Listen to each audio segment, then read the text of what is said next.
no sean españoles, Navarra, para los que no sean españoles, es una región muy peculiar que ha conservado sus fueros, que ha tenido siempre una independencia llamativa tanto de Francia como de España. Yo creo que se refleja en sus habitantes. Es doctor en medicina, en farmacia, es doctor en farmacia y es especialista en farmacia hospitalaria. Y combina, por un lado, la tranquilidad de quien sabe y, por otro lado, la tranquilidad de quien pone por encima del saber la ética y la solidaridad. Simbólico, pues pertenece a Médicos Mundus, es socio que apoya, lo cual implica un compromiso que va más allá de lo que es la ciencia y creo que es muy importante en este sentido. En el momento actual es un jefe de la unidad de innovación y organización, trabaja en la unidad de innovación y organización del Servicio Navarro de Salud y es también investigador del Instituto de Investigación de Navarra, pero Juan Herbiti participa en esta ocasión por sí mismo. Está representándose a sí mismo y eso es importante. Hay que destacar además que, como todos los que estamos en esta reunión organizándolo y llevándola, Juan Herbiti participa sine pecunia, no hay ninguna remuneración. Para terminar, Juan Herbiti no tiene ningún compromiso de interés y, si somos sinceros, podríamos decir lo contrario. Es decir, que por el interés que tiene por el uso racional de las vacunas, la promoción de la medicina basada en pruebas y el mejor uso de los recursos sanitarios, como es natural, está teniendo problemas que son esperables en este mundo en el que se confunde continuamente el interés de los pocos con el interés de los muchos. Así que, Juan, tienes la palabra. En principio va a hablar Juan Herbiti 75 minutos. Nos quedarán 15 minutos para debate formal, podríamos decir, y hasta un máximo de 2 horas desde este momento hasta las 8, son las 7 hasta las 9, para el debate general, quienes quieran quedarse. Empezamos la sesión. Por favor, Juan, tienes la palabra. Perfecto, muchas gracias. ¿Se me oye bien? Sí, perfectamente. Vale. ¿Y la presentación se ve también? Perfectamente. Vale. Pues vamos a ver ahora. Sí, bueno, pues lo primero que quería hacer es agradecer a todo el mundo por la presencia y por la confianza. Comentar que no tengo conflictos de interés, no recibo financiación de ninguna compañía y vivo de mi sueldo de funcionario. Tal como ha comentado Juan, el contenido de esta sesión es fruto de mi trabajo personal y no tiene por qué estar alineada necesariamente con la institución en la que trabajo. Voy a dar un enfoque divulgativo porque hay profesionales sanitarios, otros que no, pero sin faltar al rigor, pues va a tener un carácter divulgativo. Y sí que quiero también aclarar que estoy trabajando en colaboración con un marco internacional de una serie de académicos, básicamente de Estados Unidos, Canadá y Alemania, con los que entré en contacto cuando estaba yo trabajando en Canadá en la universidad. Me ofrecieron la oportunidad de unirme a una serie de intelectuales de gran prestigio y para trabajar precisamente sobre este tema de las vacunas, ¿no? Con los cuales ya he hecho 2 publicaciones bastante relevantes y seguimos trabajando en este tema. Bien, la primera impresión o la primera idea sería ver cuál es el estado actual de la vacunación. A nivel mundial, prácticamente el 70% de la humanidad ha recibido al menos una dosis y en los países en vías de desarrollo es un 30% los que han recibido al menos una dosis. Es decir, hay un desequilibrio muy claro entre los países más desfavorecidos y los países más desarrollados económicamente. Voy a proponer el siguiente esquema para la reunión. Hablaré brevemente sobre el mecanismo de acción de las vacunas ARN mensajero como algo novedoso que ha surgido con la pandemia y una breve historia sobre las vacunas. Analizaremos la eficacia en base a datos de ensayos clínicos, estudios observacionales, datos epidemiológicos y serológicos, la seguridad de las vacunas y haremos unas reflexiones finales. ¿De acuerdo?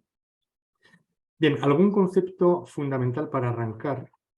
Aquí tenemos la imagen de un coronavirus y, bueno, ya todo el mundo ha oído, es algo conocido, que tiene dos partes fundamentales, lo que es el cuerpo, por así decirlo, del coronavirus, esta esfera que le llamamos nucleocápside de forma técnica, y estos pinchitos que son la proteína espícula famosa.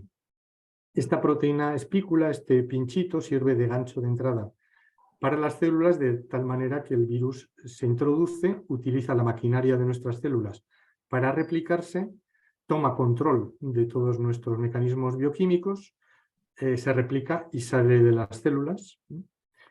Esta proteína espícula tiene la particularidad de que evoluciona rápidamente y además es altamente tóxica. Es decir, lo que produce la enfermedad por el COVID es esta proteína espícula y, como decía, en las sucesivas variantes lo que se ha modificado fundamentalmente es la composición de esta proteína espícula, lo cual quiere decir que conforme varía más el virus, pues es más fácil que escape a la acción de nuestro sistema inmune o de las vacunas. Por otro lado, aquí tenemos un esquema propuesto por la compañía Moderna sobre la acción de las vacunas. Antes, no, el cursor, no sé si se ve, ¿no? Vale. Antes explicaremos un concepto muy sencillo sobre cómo funcionan las células. Cada célula en nuestro organismo tiene una serie de funciones, tanto estructurales como de actividad y de realización de distintos mecanismos, y para realizar estas funciones y sintetizar estas proteínas y estos elementos necesarios, tiene una información que está bien protegida en el núcleo, que es lo que señalo aquí. Dentro del núcleo está el ADN, que es el material genético, que, como digo, tiene codificada toda la información, y cuando hace falta formar una proteína o cualquier enzima o lo que fuera, esta información se copia en forma de ARN, de tal manera que la información primigenia en forma de ADN se mantiene en el núcleo, porque es algo muy importante y la célula no quiere que se escape de ahí, y quiere tenerlo bien protegido.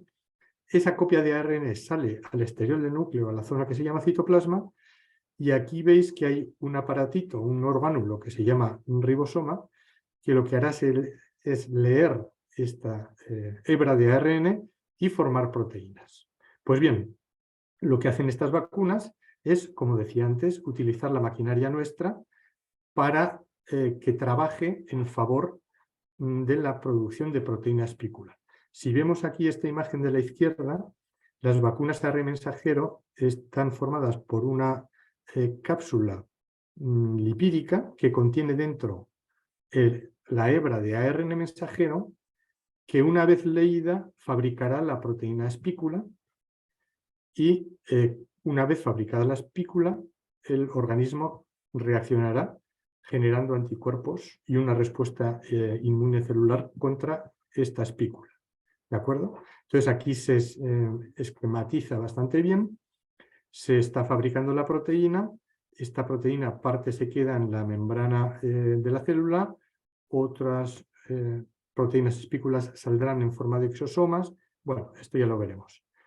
La compañía nos dice que la proteína espícula se sintetiza fundamentalmente en las células del deltoides, en los miocitos del hombro, por así decirlo, y del ganglio que está junto al hombro, los ganglios axilares, y que tiene una acción local. Y uno de los argumentos de la compañía para intentar transmitir una seguridad sobre el uso de las vacunas es que la acción se centra a nivel local precisamente, y también que el ARN es una molécula que dura muy poco en el organismo, dura minutos o breves horas, con lo cual no podría hacer mucho daño caso de tener efectos adversos, ¿no? Bueno, esto es el mensaje que transmiten las compañías. Bien, vamos a avanzar. Con la llegada del COVID se aplicó esta tecnología de ARN mensajero, pero previamente ya se utilizaba para el desarrollo de tumores. Lo que pasa es que nunca se llegaron a comercializar ninguna vacuna fabricada con esta tecnología por falta de eficacia, falta de seguridad o ambas, ¿no? También hay que comentar que hasta la llegada de la pandemia y de estas vacunas nunca jamás se había conseguido fabricar una vacuna frente a coronavirus. Y en primavera del 2020 comienzan los ensayos clínicos de Pfizer y Moderna y al poco tiempo de iniciarse los estudios los gobiernos empezaron a comprar millones de dosis y anunciaron que a finales del año 2020 se iban a aprobar estas vacunas y que la inmunización masiva empezaba a comienzos de 2021. Y yo siempre me pregunté, ¿esto cómo se puede saber sin tener datos de los ensayos clínicos y sin saber si estas vacunas realmente funcionaban o no? Pero ya, sin datos sobre la mano, ya se estableció una hoja de ruta que ha permanecido inamovible, ¿no?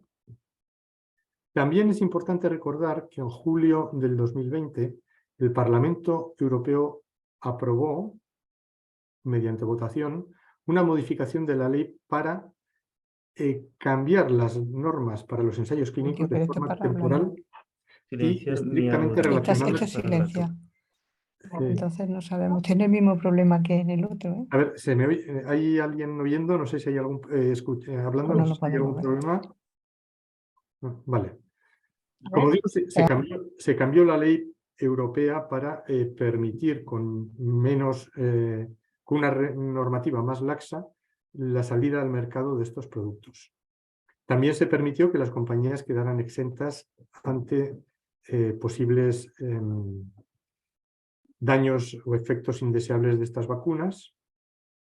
Y ahora vamos a entrar ya a ver datos de eficacia y para lo cual yo creo que es muy importante distinguir la fuente de información y hacer una diferencia entre la evidencia que proviene de los ensayos clínicos, estudios observacionales y datos epidemiológicos. Y voy a emplear un minuto en explicar esto porque creo que es muy importante. Cuando se hace un estudio para evaluar la eficacia de un fármaco o de una vacuna, uno de los aspectos fundamentales es que los dos grupos en estudio, el que recibe la vacuna y el que no, sean exactamente iguales o lo más comparables posibles, lo más parecidos. Porque si hay un desequilibrio en uno de estos dos grupos, ya no podemos asegurarnos de que los efectos encontrados son imputables a la intervención, es decir, a la vacuna.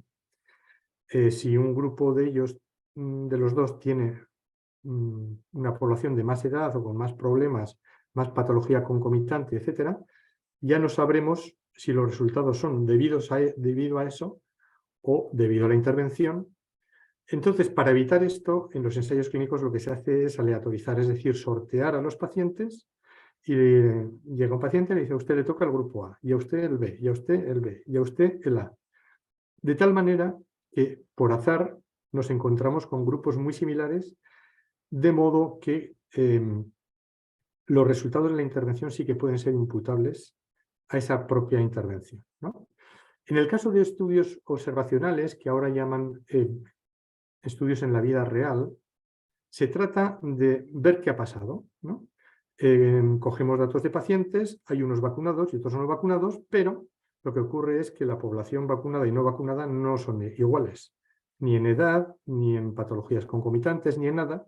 Entonces hay que hacer algunas maniobras para intentar ajustar los datos, compensar las diferencias que hay.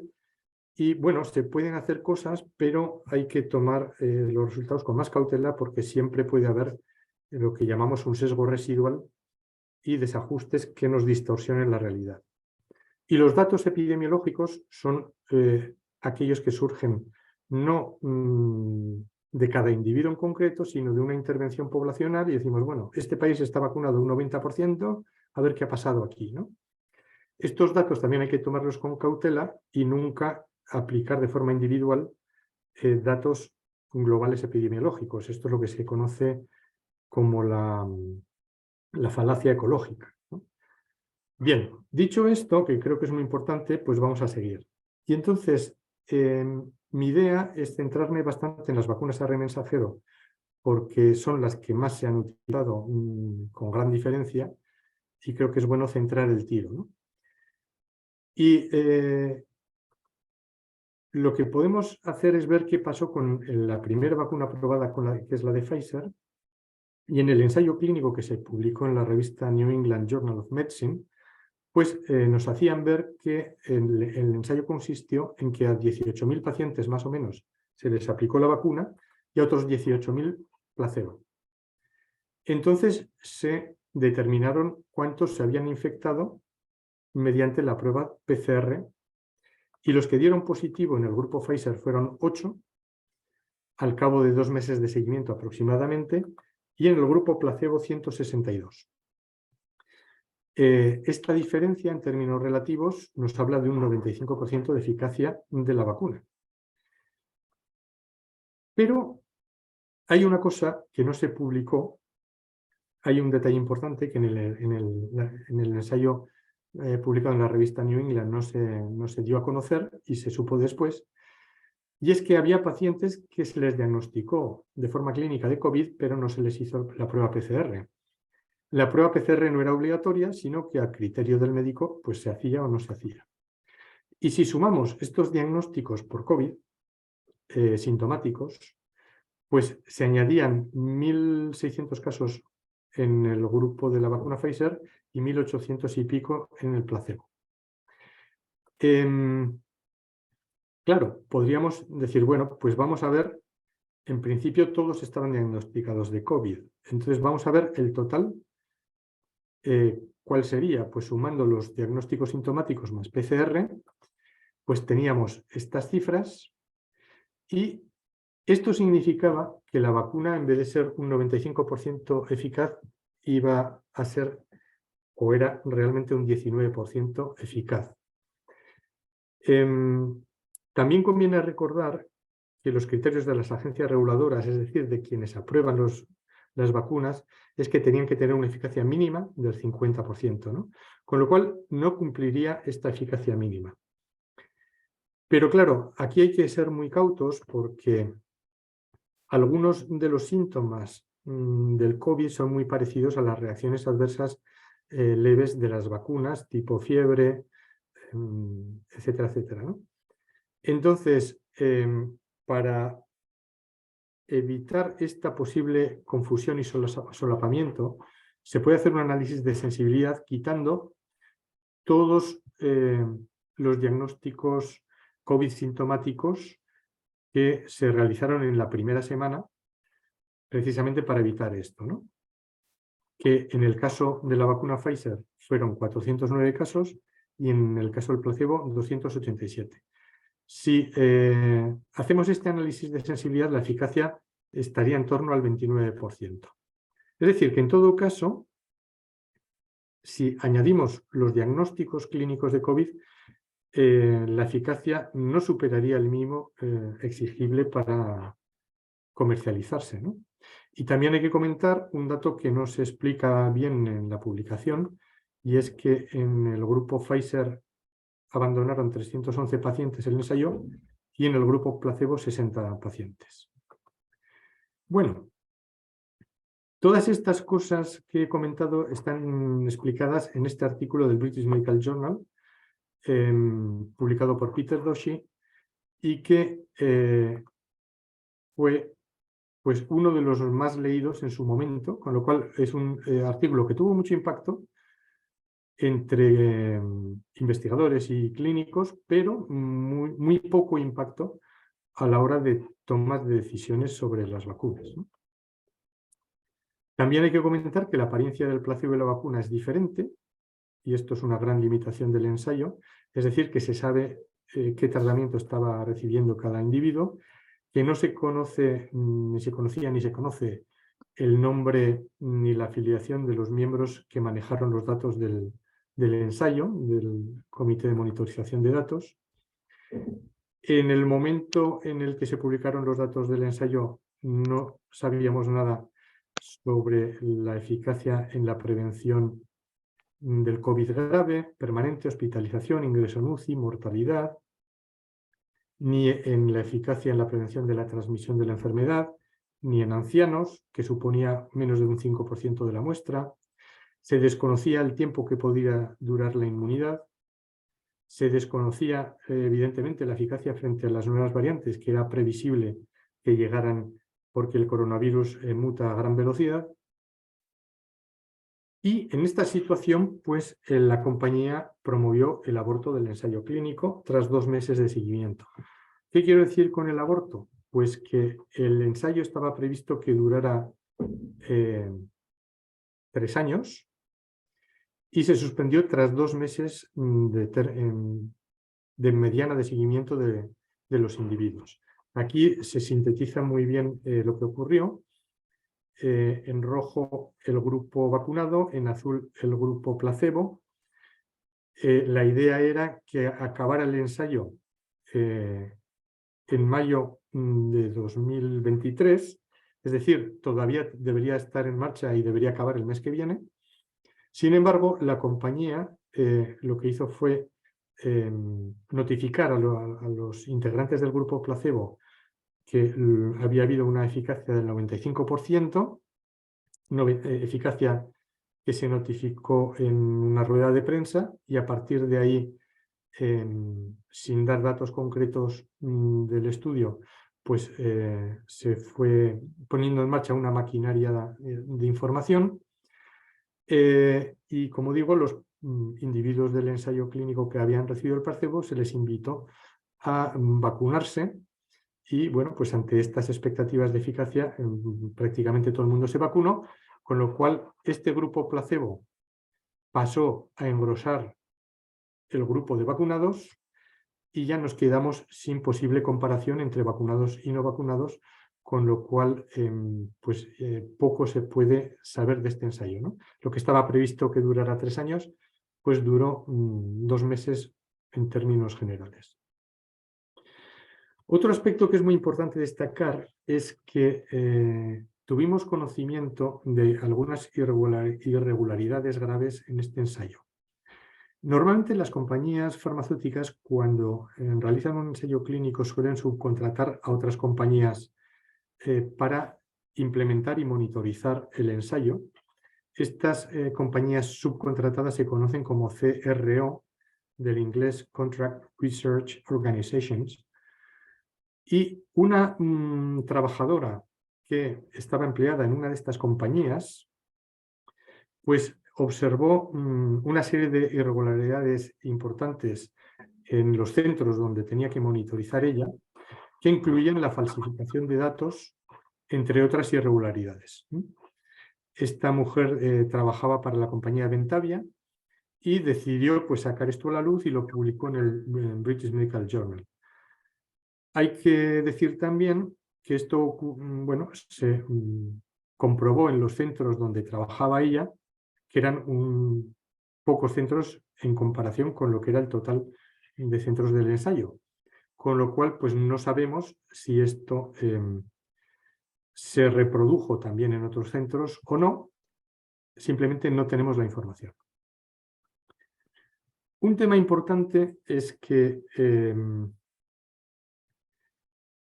en Estados Unidos existe una ley conocida como Freedom of Information Act, según la cual cualquier ciudadano del mundo puede solicitar información a los organismos oficiales si es una información pública. La información sobre medicamentos y vacunas, en este caso es una información pública que está en manos de la agencia americana, la FDA, y un grupo de personas en Estados Unidos, en base a esta ley, Freedom of Information Act, solicitó los datos completos que tenía la FDA sobre el ensayo clínico que estoy mencionando de Pfizer, y también los datos que fue recopilando la compañía en los 3 primeros meses desde el inicio de la vacunación con esta vacuna, ¿no? la FDA comentó que necesitaba 75 años para liberar esta información. Es decir, cuando todos los que estamos hoy en esta reunión ya no estemos aquí.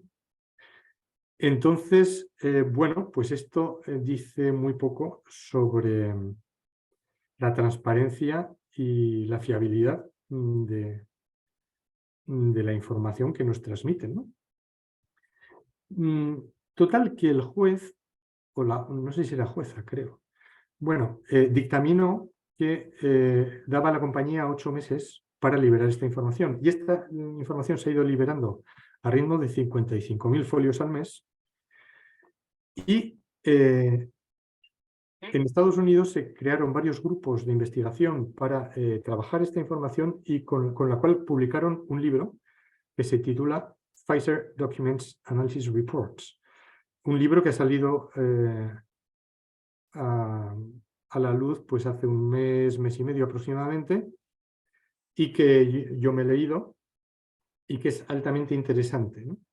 En este libro, una de las cosas novedosas que nos comunican sobre el ensayo que mencionamos es que a los individuos se les hizo análisis de serología, es decir, se les midió los anticuerpos frente al virus y frente a la vacuna, ¿no?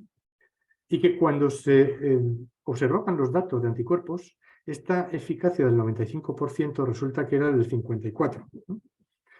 Es decir, sustancialmente menor a lo que se nos comunicó en la publicación y en la nota de prensa de la compañía. Pero muy posiblemente la eficacia real todavía era muy inferior. ¿Por qué? Los autores del libro hacen mención a un fenómeno que se llama imprinting. En castellano lo llamamos el pecado original. Cuando una sustancia exógena, un agente externo, nos invade, nuestro mecanismo, nuestro sistema inmune se activa y genera una respuesta adaptativa mediante la cual se fabrican anticuerpos y linfocitos para atacar específicamente ese agente patógeno, ¿no? Una vez que esto ocurre, nuestro organismo, por así decirlo, guarda una reserva de los anticuerpos que ha producido dentro de lo que se llaman las células B memoria, que son un tipo de linfocitos, de modo que ante el siguiente ataque del mismo virus ya no hay que hacer todo este proceso de fabricar, que es muy costoso en el tiempo, sino que directamente podemos atacar. Esto es una manera muy eficiente de afrontar infecciones repetidas, ¿no? El problema es que cuando a una persona se vacuna antes de infectarse y fabrica anticuerpos frente a la proteína espícula de la vacuna, genera unas células B memoria de anticuerpos frente a la espícula. Y cuando llega el virus de verdad, en muchas ocasiones no genera anticuerpos frente al virus, frente a la nucleocápside, frente a la esferita, para que nos entendamos, sino que libera directamente la reserva de anticuerpos frente a la espícula de la vacuna que tenía ya preparada. Con lo cual, hay pacientes que estaban vacunados, y en un número importante, que no desarrollan anticuerpos frente al virus por este motivo. Con lo cual, los autores del libro dicen textualmente que la eficacia real de la vacuna en el ensayo fue muy inferior al 50%, aún así la FDA autorizó su uso en situación de emergencia. Pongo aquí en cursiva el texto literal de los autores en el libro. Y luego también hay que tener en consideración que en el momento del ensayo clínico la situación era lo más favorable posible a la vacuna, porque los anticuerpos eran lo más parecido posible a la variante en circulación, y como decía antes, lo más previsible era que las variantes fueran evolucionando rápidamente y que escaparan con más facilidad a los anticuerpos, ¿no? Bien, este es un artículo en el que colaboré junto con un grupo de académicos alemanes y de Estados Unidos, en el que hacíamos una evaluación de los estudios de eficacia y seguridad posautorización para las vacunas ARN mensajero. ¿Qué quiere decir esto? Cuando se aprueban unas vacunas con, bueno, y medicamentos también, con una evidencia débil, las agencias reguladoras hacen una relación de los estudios pendientes de desarrollar para tener una información más aceptable de los efectos positivos y negativos de las vacunas, ¿no? En este artículo, pues nosotros listábamos todos los estudios pendientes y hacíamos una serie de consideraciones diciendo que las aprobaciones aceleradas son peligrosas, pues porque posponen la evaluación de eficacia y de seguridad y que se necesitan estudios bien diseñados después de la autorización y que son vitales. También hacíamos ver que la historia nos demuestra que las agencias reguladoras, la Agencia Europea del Medicamento y la FDA, pues con frecuencia son negligentes a la hora de hacer cumplir estos requerimientos y, como por así decirlo, se olvidan un poco del tema y esta información no acaba de aflorar, y que es muy importante que haya investigadores independientes que puedan escrutinizar o monitorizar o seguir qué pasa con estos estudios pendientes, ¿no? Bueno, aquí listamos todos los estudios y lo que puedo decir es que, tal como sospechábamos, a fecha de hoy, prácticamente los estudios interesantes no se han hecho. No se han hecho estudios sobre los efectos en población anciana, en inmunocomprometidos, pacientes de especial riesgo, en embarazadas, en lactancia, en temas de seguridad. Y los 3 estudios que se han publicado tienen que ver con las nuevas boosters, las nuevas dosis de refuerzo y su capacidad de generar anticuerpos, que son estudios necesarios para conseguir autorizaciones de sucesivas dosis de refuerzo, ¿no? Pero los estudios más importantes pues no se han hecho, y en este momento estamos trabajando en un artículo para mostrar la foto de lo que ha pasado. No, creo que estoy teniendo algún ataque, no sé, alguien está escribiendo que no soy yo. Bueno, como digo, los estudios que se han hecho son aquellos que van a permitir la autorización de nuevas dosis, de nuevas dosis de refuerzo, pero curiosamente la Agencia Europea del Medicamento, cuando aprueba estos refuerzos, hace constar de forma expresa que indica se pueden administrar las dosis de refuerzo a personas con sistemas inmunitarios gravemente debilitados, que los estudios han demostrado aumentar la capacidad de producir anticuerpos, y dice expresamente que no hay evidencia directa de que la capacidad de producir anticuerpos de estos pacientes proteja contra la COVID-19. Y se espera que la dosis adicional aumente la protección al menos en algunos pacientes. Es decir, la propia Agencia Europea dice, no tenemos evidencia de que haya un beneficio clínico. Bueno, esperamos que lo haya, sin más, ¿no? Y en cuanto a seguridad, pues dice que se desconoce el riesgo de contraer enfermedades cardíacas inflamatorias u otros efectos secundarios. Es decir, no tenemos datos de seguridad con estas dosis de refuerzo. Bien, vamos a pasar a los estudios observacionales. Israel fue el primer país que vacunó de forma masiva a todo el mundo, y los resultados de esta vacunación se publicaron también en la revista New England Journal of Medicine. Compararon a 1,5 millones de personas vacunadas con algo más de 1,5 millones no vacunadas, pero excluyeron del análisis a grupos de población importantes como profesionales sanitarios, pacientes en residencias de ancianos, los que habían ido al sistema de salud en los últimos 3 días, es decir, pacientes con patología concomitante, es decir, eligieron a una población muy joven y sin comorbilidades, como lo demuestra esta tabla, que los pacientes tenían una edad media de 45 años, Y el número de factores de riesgo que tenían esta población, entre 0 y un factor de riesgo se encontraba el 80% de la población aproximadamente, ¿no? Según este estudio, pues los datos de eficacia parecen interesantes. Vemos aquí distintas variables: la infección por PCR, hospitalización, infección grave, la mortalidad del gráfico E.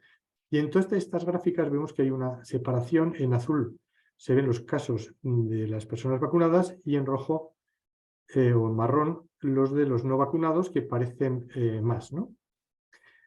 Bueno, una primera cosa que hay que decir es que aquí nos engañan con las gráficas, porque son datos en porcentaje y en el primer caso van pues de 0 a 3 en vez de ir de 0 a 100, y en el último caso pues la gráfica la hacen de 0,00 a 0,05, con lo cual nos están distorsionando claramente la realidad, ¿no? En esta misma publicación, en la información suplementaria, pues ofrecen estos gráficos, como veis abajo, tal como están en la publicación visible, por así decirlo, y en la parte de arriba, si se hace el gráfico bien, del 0 a 100 o del 0 al 1, si es tanto por 1, y aquí se puede comprobar que es muy difícil visualizar que haya diferencias entre vacunados y no vacunados en cualquiera de las variables en el estudio, ¿no? Y si vamos a los datos concretos, pues lo que se ve es que, por ejemplo, en cuanto a la incidencia de infectados, si comparamos vacunados y no vacunados, los no vacunados era el 1,02% y los vacunados el 0,75%, con lo cual había una diferencia de 0,27% en términos absolutos, lo cual es muy poquito, ¿no? Esto es inapreciable. Y en la derecha del todo veis muerte por COVID. En el caso de los no vacunados murieron el 0,005% y en el caso de los vacunados el 0,002%, con lo cual la diferencia era del 0,04%. Lo que ocurre es que si lo hacemos en términos relativos, esto se convierte en un 72% de eficacia. Esto nos distorsiona mucho la realidad y, como veis, magnifica mucho los efectos. Cuando las diferencias en términos absolutos son tan pequeñitas, se asume que no existen, porque cualquier problema en la implementación del ensayo, en el análisis de datos, etcétera, puede variar los datos en mucha mayor medida que todo esto, ¿no? Y como prueba de ello, pues leyendo las cartas que se escribieron en el British Medical Journal sobre este ensayo, pues leí esto que me parecía muy interesante, y es que en Israel a los pacientes que eran contactos de un positivo se les obligaba a hacer 2 semanas de confinamiento. Si estaban vacunados, no tenían que hacer ningún test PCR, y si no estaban vacunados, se les obligaba a hacer 2 pruebas PCR durante su aislamiento, ¿no? Con lo cual, se trató muy diferente a vacunados y no vacunados. Y si tú buscas y haces más test, pues te van a dar positivos, y si no buscas y no haces test, no te van a dar positivos. Simplemente esto ya justificaría las pequeñas diferencias encontradas en el ensayo, ¿no? Pero como creo que es muy importante visualizar los problemas que tienen los estudios, y como nos han dicho continuamente, hay un estudio que dice tal, hay un estudio que... Voy a pararme un par de minutos en explicar algunas fuentes de error y de sesgo muy importantes en los estudios observacionales. Hace como 2 o 3 semanas se publicó este estudio, que es interesantísimo, en el que se centran en 3 fuentes de error fundamentales en los estudios realizados sobre COVID, sobre las vacunas COVID, y que la presencia de cualquiera de estos 3 sesgos aumenta de forma falsa la eficacia, de forma ficticia, la eficacia de las vacunas entre un 50 y un 70%. Es decir, una vacuna que fuera 0% eficaz, es decir, ineficaz, aparentaría ser un 50 o 70% eficaz. ¿Cuáles son estos tres sesgos? Primero, el ajuste por edad. Habitualmente, la edad está asociada a problemas de salud y la gente de más edad tiene pues, más eventos. Y esto es lógico, ¿no? Entonces, en los estudios, tal como decía al principio, los estudios observacionales, estas diferencias entre la población las intentan ajustar, es decir, corregir los resultados penalizando al grupo que tiene individuos más jóvenes para compensar los resultados obtenidos en el grupo que tiene una población más envejecida. Pero en el caso de la infección por COVID, esto es justo al revés. Los jóvenes tienen más riesgo de infectarse y de ser positivos por su vida social, porque son los que van a los bares, a las discotecas, y los ancianos tienen menos riesgo porque realmente se protegen mucho más, guardan una mayor distancia social y tienen una vida pues, mucho más aislada, por lo general, ¿no? Y probablemente utilizan más medidas de protección. Claro, en los mayores la proporción de vacunados es más alta y además se vacunaron en primer lugar. Y la proporción de vacunados entre jóvenes es menor. Es decir, que al ajustar los datos por edad, los no vacunados son más jóvenes y tienen más riesgo de infección. Pero es que encima se corrige al alza la incidencia de infección con este ajuste por edad, ¿no? Con lo cual estamos penalizando dos veces a los no vacunados por el hecho de tener una población más joven, ¿no?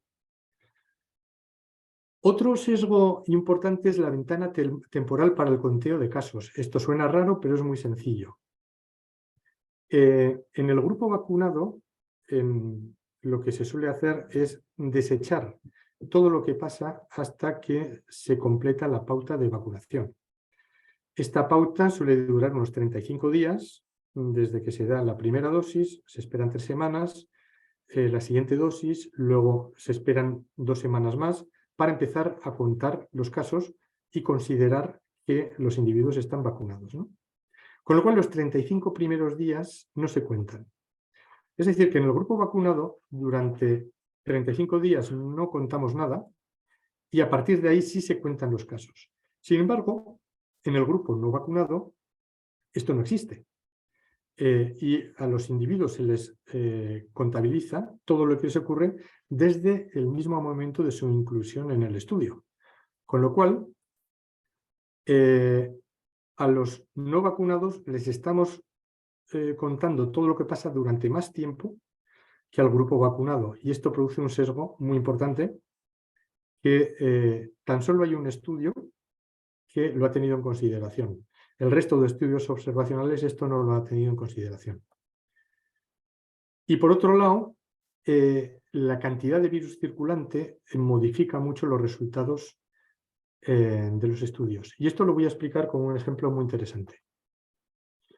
En un estudio en residencias de Estados Unidos, en residencias de ancianos, yo leí este estudio y me sorprendió porque era un estudio en el que se veía que la vacuna no era eficaz, la vacuna de Pfizer no era eficaz en residencias de ancianos de Estados Unidos. Los datos del estudio los simplifico en esta tabla, según la cual, pues, en cuanto a las infecciones, se produjo aproximadamente un 7% de infecciones, tanto en vacunados como en no vacunados, sin diferencias entre infecciones asintomáticas o sintomáticas. ¿Qué es lo que ocurrió en este ensayo? Bueno, pues en el grupo vacunado, al principio del seguimiento había un 4,5% de incidencia de positivos entre los vacunados y luego bajó al 0,29%. Claro, si miramos esto sin más, uno puede concluir erróneamente que la vacuna es muy eficaz, que es la información que nos han trasladado los medios de comunicación, ¿no? Cada vez que decían, después de vacunar las residencias de ancianos, bajó muy llamativamente la incidencia de infección, ¿no? Y entonces esto lo entendieron como que la vacuna era eficaz. Pero esto es una trampa muy peligrosa, porque hay que ver qué pasó con la gente no vacunada para poder ver si realmente las vacunas eran eficaces. Y lo que ocurrió con la gente vacunada lo vamos a ver a continuación.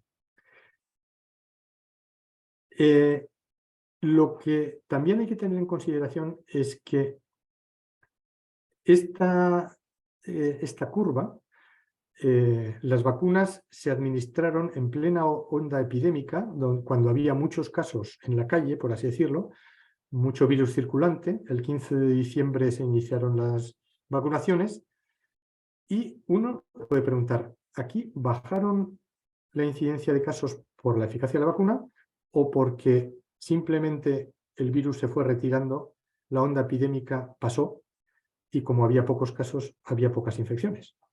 Pues claro, si comparamos con los datos en los no vacunados, que es esta línea marrón, vemos que realmente pasó lo mismo en vacunados que en no vacunados. Es decir, la vacuna no fue eficaz, sino que lo que ocurrió fue que la onda epidémica pasó sin más. Si este gráfico del 0 al 5% lo convertimos en 0 al 100%, pues vemos que las curvas se solapan y visualmente no es posible ver diferencias entre vacunados y no vacunados. Sin embargo, otro estudio realizado en Cataluña, también sobre 20.000 residentes de residencias de ancianos, es un estudio muy similar, pero concluía que la vacunación se asociaba a una reducción entre el 80 y 91% de la infección, lo cual esto es muy llamativo. Es decir, que en Estados Unidos la vacuna daba una eficacia del 0% y en Cataluña del 90% aproximadamente, ¿no? Dices, ¿esto cómo puede ser? Bueno, pues esto se explica por el diseño del estudio. En este estudio en Cataluña, los individuos podían pertenecer al grupo vacunado y no vacunado, a los dos.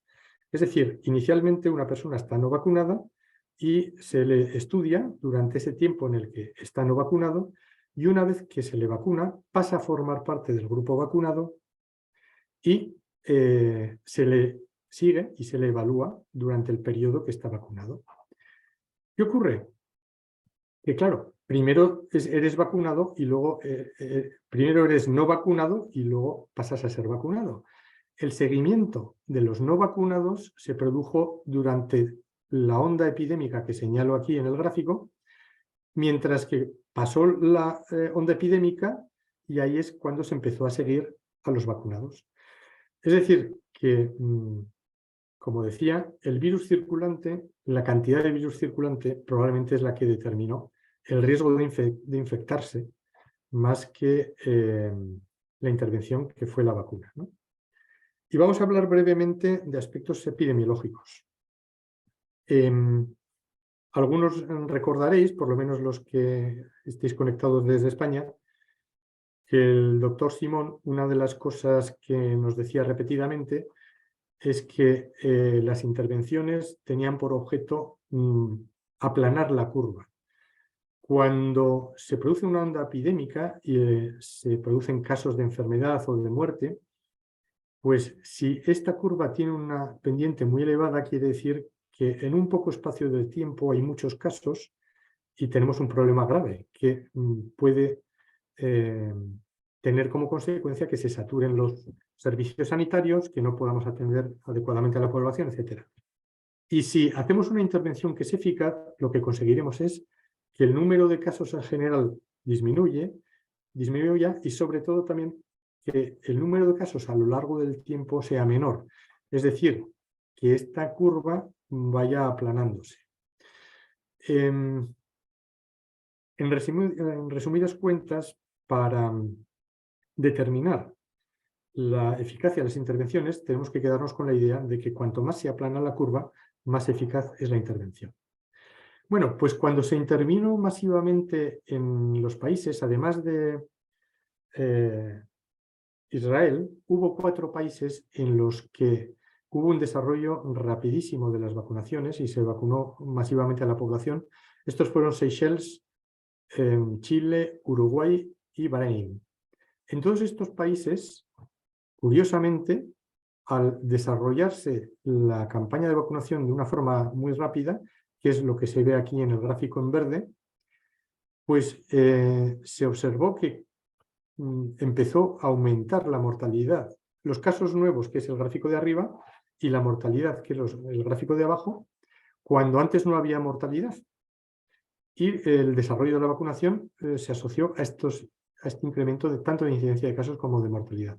Esto sorprendió mucho y hizo que en muchos países los medios de comunicación bueno, tomaran nota de esto y expusieran en los periódicos que aquí estaba pasando algo raro, porque entendemos que tenía que ser al contrario, que los países más vacunados estuvieran más protegidos, ¿no?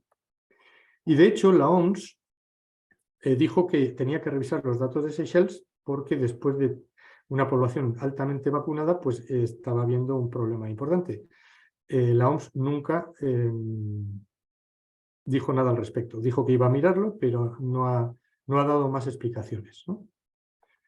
Bueno, esto se ha visto posteriormente prácticamente en todos los países. Aquí tenemos el ejemplo de Corea del Sur, que conforme aumenta claramente la vacunación, aumentan la incidencia de casos y la incidencia de mortalidad.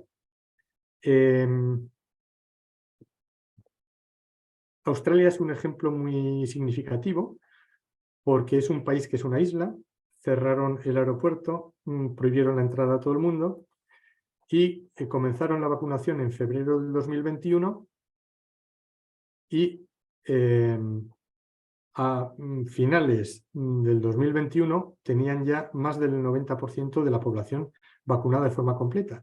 Y cuando hicieron esto, permitieron la entrada al país de gente de fuera de Australia, pero solamente a los vacunados. Seguramente más de uno recordaréis el caso de Djokovic, del tenista, que fue a jugar el Open de Australia y no le dejaron entrar, a pesar de que tenía anticuerpos porque había pasado la infección de forma natural, pues no le permitieron entrar por no estar vacunado. Bueno, pues a pesar de permitir solo la entrada de los vacunados, fijaros qué pendiente más tremenda, tanto en casos nuevos como en mortalidad, lo cual pues cuestiona muy seriamente la eficacia de las vacunas, ¿no? Y si nos fijamos en los datos de España en relación con el resto del mundo, pues veremos que no es para estar muy contentos. En verde los datos de España y en rojo el resto del mundo. Arriba los casos nuevos y abajo las muertes por millón de habitantes. Señalo con una línea vertical el inicio de la vacunación. A la izquierda, pues, lo que es la pandemia antes de disponer de vacunas y a la derecha después de las vacunas. Y vemos pues que tenemos un exceso de casos y un exceso de mortalidad tremendo, a pesar de ser un país de los más vacunados del mundo, ¿no? Con más del 90% de vacunados. Bien, y otro análisis interesante es uno que hizo el Instituto de Salud Pública de Navarra. Hizo un estudio de serología en el que a 2.500 personas aproximadamente les sacó sangre entre el 26 de abril y el 3 de junio del 2022 y les hizo medición de anticuerpos para ver si habían sido expuestos al virus, etcétera, etcétera, para una serie de mediciones muy interesantes, ¿no? Y una de las cosas que vimos fue pues que, tal como cabía esperar, y como hemos dicho anteriormente, la gente joven había tenido mucho más contacto con el virus. El color morado claro, bueno, el morado y el azul oscuro, el azul marino, reflejan anticuerpos tanto frente a nucleocápside, es decir, frente al virus y frente a la vacuna, cualquiera de los dos, y el azul marino frente a nucleocápside solo, es decir, solo frente al virus. Aquí se ve muy claramente que conforme avanza la edad, la exposición al virus cada vez es menor y en los ancianos es muy pequeña. Es decir, los ancianos no se infectan muy probablemente por lo que decíamos antes, porque se protegen, ¿no? Y cuanto más joven es el individuo, pues más despreocupado y unas medidas más compatibles con la infección. Otro dato interesante es que cuando se hacen análisis de sangre hay una proporción de gente que pasó la infección y que no lo sabe muy alta. El azul celeste indica casos de COVID no confirmado y en morado la confirmación del COVID mediante test, ¿no? Bueno, en definitiva, había bastantes casos, una proporción muy alta de infecciones que probablemente serían asintomáticas de gente que había estado expuesto al virus y una vez más, al aumentar la edad, pues hay menos exposición al virus. En este estudio se deduce, no voy a explicarlo en profundidad por ahorrar tiempo, pero se deduce que la inmunidad natural es la que mejor protección ofrece y que la inmunidad derivada de la vacuna pues es muy cuestionable la protección que ofrece. Además, hay un dato interesante y es que estudian la tasa de infección en función del estado vacunal. Toman como referencia a los no vacunados y lo que se observa es que los vacunados parcialmente aumentan la infección, la tasa de infección en un 72% respecto a los no vacunados, la vacunación completa, los vacunados completos, un 63%, los que han tenido una dosis de refuerzo, se multiplica por 4 el riesgo de infección y los que han recibido 2 dosis se multiplica por 4,4 el riesgo de infección. Es decir, hay un gradiente y a más vacunas parece que te infectas más. Pues esto se ha comprobado también con un estudio realizado en Estados Unidos con la vacuna bivalente, es decir, el último refuerzo disponible. Hay que decir que este es un preprint, que quiere decir que todavía no ha sido revisado por pares en las revistas médicas y probablemente pues, la discusión del artículo se modifique, pero los datos son los datos, ¿no? Los datos no se pueden modificar. Y aquí lo que se puede observar es que los pacientes no vacunados son la línea negra y se ve cómo aumentan los casos a lo largo del tiempo en un seguimiento de más de 90 días. Las infecciones en los que habían recibido una dosis es la línea roja, se ve que es más que los no vacunados. Los que habían recibido 2 dosis es la línea verde, los que habían recibido 3 dosis es la línea azul marino y los que habían recibido más de 3 dosis es la línea marrón de arriba del todo. Es decir, reproduce muy fielmente los resultados del estudio de Navarra y se comprueba que a más dosis, más riesgo de infección. Entonces, la realidad de la vida y los estudios van por caminos diferentes. Esta es la sensación que uno tiene de todo esto, ¿no? Estas vacunas se autorizaron por demostrar, entre comillas, una eficacia del 90-95% en la prevención de la infección, es decir, para evitar el contagio. Ahora entiendo que nadie se cree esto, todos vacunados y no vacunados nos contagiamos. También luego se dijo que evitaban la transmisión, se hablaba de la inmunidad de rebaño, se justificaron los pasaportes vacunales. Esto se ha demostrado que no es cierto y la propia compañía reconoce que no evitan la transmisión, estas vacunas. Entonces se empezó a decir que evitaban los casos graves. ¿Esto quiere decir que la vacuna no evita la enfermedad pero disminuye la gravedad? Bueno, vamos a ver enseguida que los datos de los ensayos clínicos de la vacuna no han demostrado reducción de mortalidad. La carga viral entre vacunados y vacunados es similar, con lo cual esto no parece muy factible, muy creíble. Es más, hay estudios, estoy pensando en alguno hecho en Corea del Sur, por ejemplo, en trabajadores sanitarios, en los que los vacunados tienen una carga viral superior a los no vacunados. Bueno, y luego hay estudios en los que, aunque este tiene un tamaño muestral muy pequeñito, en los que una vez infectados los pacientes o los individuos, pues los vacunados les cuesta más negativizar, es decir, eliminar el virus, y los que han recibido una dosis de refuerzo, un booster, todavía les cuesta más que los que han recibido 2 dosis únicamente, ¿no? Bueno, también hay una creencia de que si estamos así es gracias a que nos hemos vacunado, ¿no?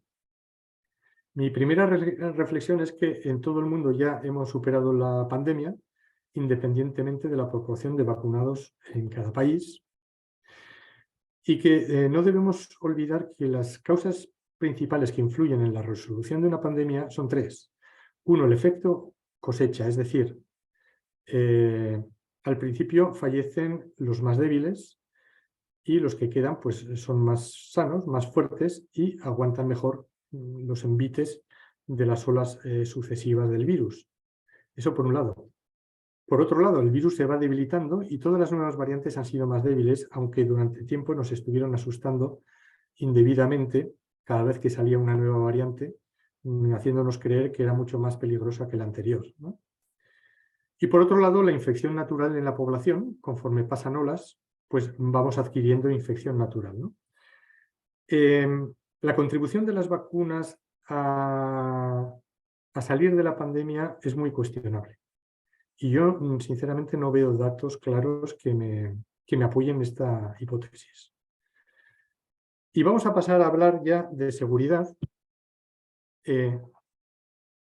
haciendo un repaso por algunos aspectos claves. Primero hablaremos de las limitaciones de información de seguridad, la patogenicidad de la proteína espícula, las preocupaciones de seguridad que tenían las agencias reguladoras al principio de todo esto.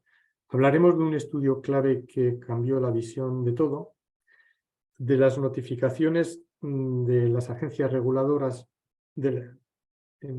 mejor dicho, las notificaciones de efectos adversos que constan en las agencias reguladoras, concretamente la europea, mecanismos de acción, datos de mortalidad, datos de autopsias y biopsias, algunos datos nuevos de efectos adversos graves en ensayos y algunas reflexiones.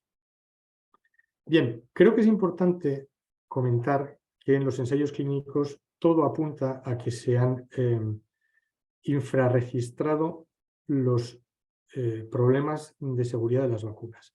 Hay una conferencia disponible en Internet, en la dirección que indico aquí, que la convocó un senador de Estados Unidos y reunió a personas que habían participado en ensayos clínicos o que habían tenido alguna experiencia adversa grave con las vacunas para contar sus historias, ¿no? Y aquí, por ejemplo, hay una mujer que tras la administración de AstraZeneca tuvo una reacción adversa grave y ella comentaba pues, que la aplicación del móvil que tenían los pacientes solo permitía notificar reacciones leves y no se podía escribir a texto libre y no se podía contactar para notificar temas graves, y tuvo una reacción neurológica grave.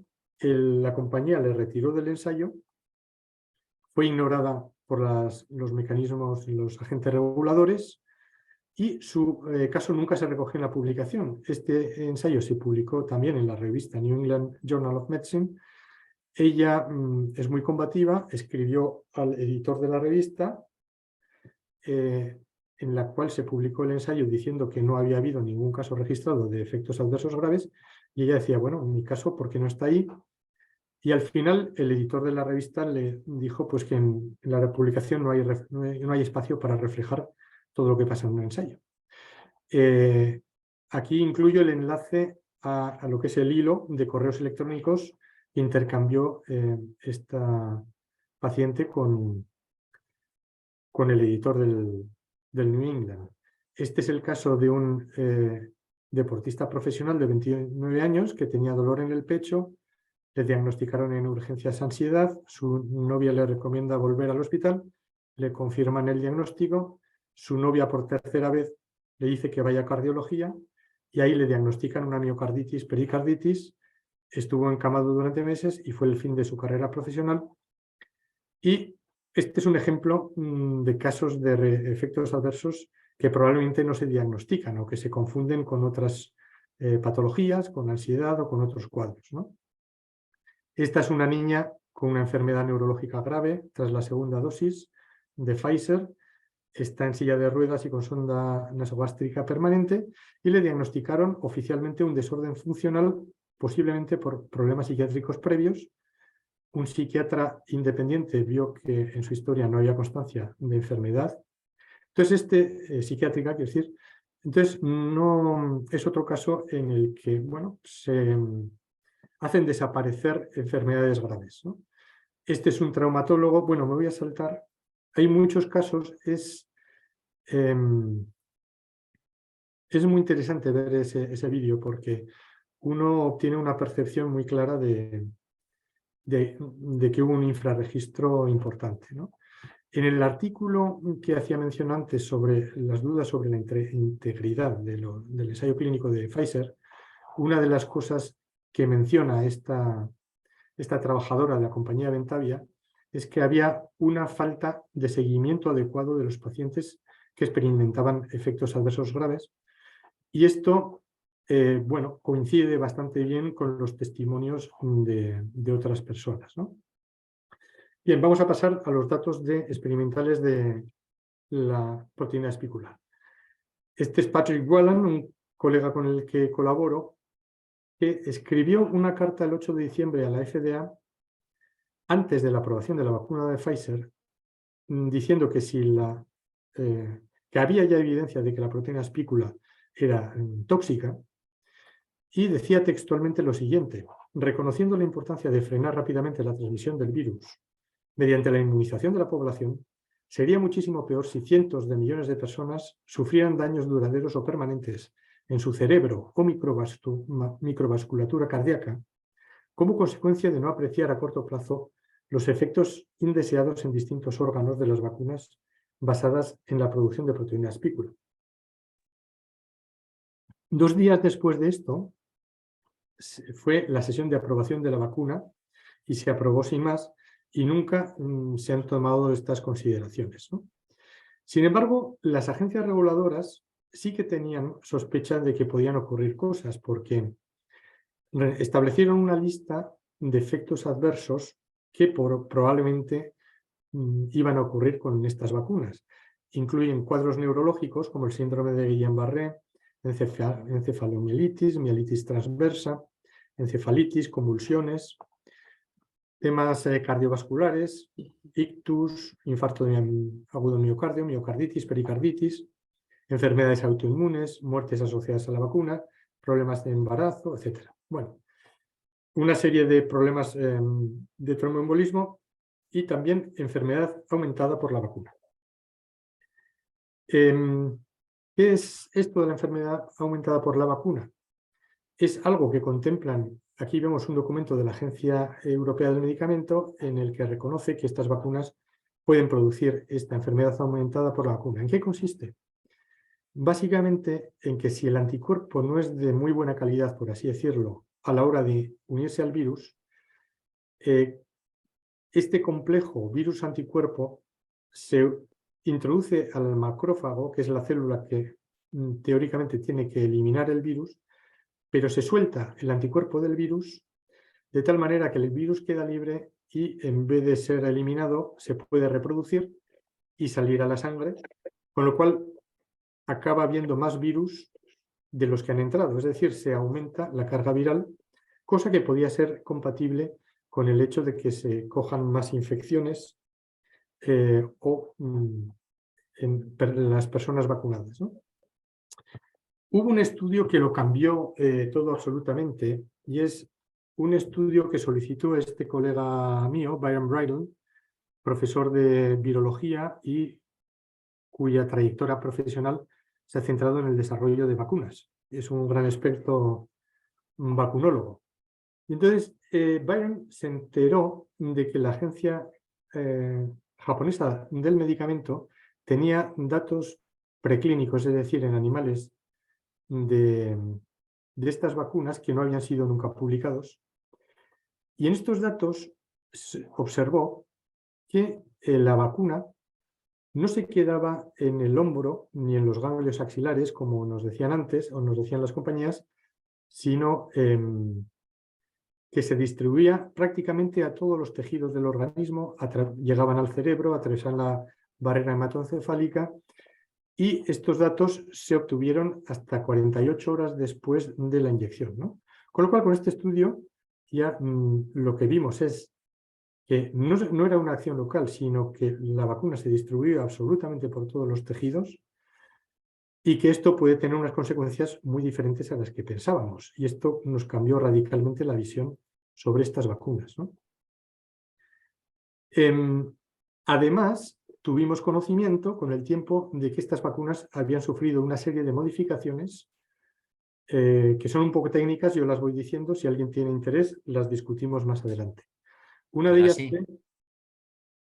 ellas fue modificar todos los uracilos por N1-metilseurouridina, lo cual estabilizaba mucho más el ARN mensajero, y además introdujeron 2 residuos de prolina para que el ARN de las vacunas durara mucho más en el organismo de lo previsto, ¿no?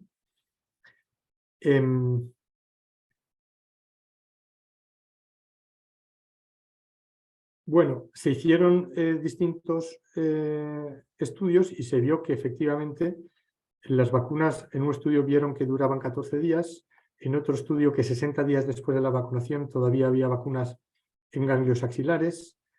En definitiva, se modificaron las vacunas. También, bueno, aquí hay un artículo en el que se habla de que se enriquecieron en guanina y citosina también para aumentar la producción. Como digo, las vacunas se modificaron para hacerlas mucho más estables y también para producir una alta cantidad de proteína espícula que puede ser entre 100 y 1000 veces más de lo inicialmente previsible, ¿no? Es decir, que se distribuyen ampliamente por el organismo, se producen altas cantidades de proteína espícula y perduran mucho tiempo, ¿no? Y uno se pregunta, ¿hasta cuándo cabría esperar la aparición de efectos adversos? Bueno, punto 5. ¿Qué nos encontramos en las bases de datos? Primero, que las vacunas, las reacciones adversas a las vacunas son más frecuentes en mujeres, que en las 2/3 partes de las reacciones son en mujeres. Se observan efectos adversos en neonatos y en niños, es decir, la vacuna puede afectar al feto y puede afectar a los neonatos a través de la leche materna. Muy llamativamente, los profesionales sanitarios notificaron muy poquito. Más del 60% de las notificaciones las hacen los familiares o los propios afectados, cosa que no había ocurrido nunca en la historia. Aquí pongo, por ejemplo, en la vacuna de la gripe, pues las notificaciones, los profesionales sanitarios triplican el número de notificaciones de familiares o afectados, ¿no? Y en las reacciones que se observan en farmacovigilancia se puede ver pues, que todos los problemas que cabía esperar y que sospechaban las agencias reguladoras que podían producirse, se producen, ¿no? Hay que decir que estos son datos de farmacovigilancia, que no quiere decir necesariamente que todos estos casos tengan relación causal con la vacuna, sino que quien notifica tiene una sospecha clara de que puede ser por la vacuna, ¿no? Bien, pues se ven casos de muertes súbitas, muerte fetal,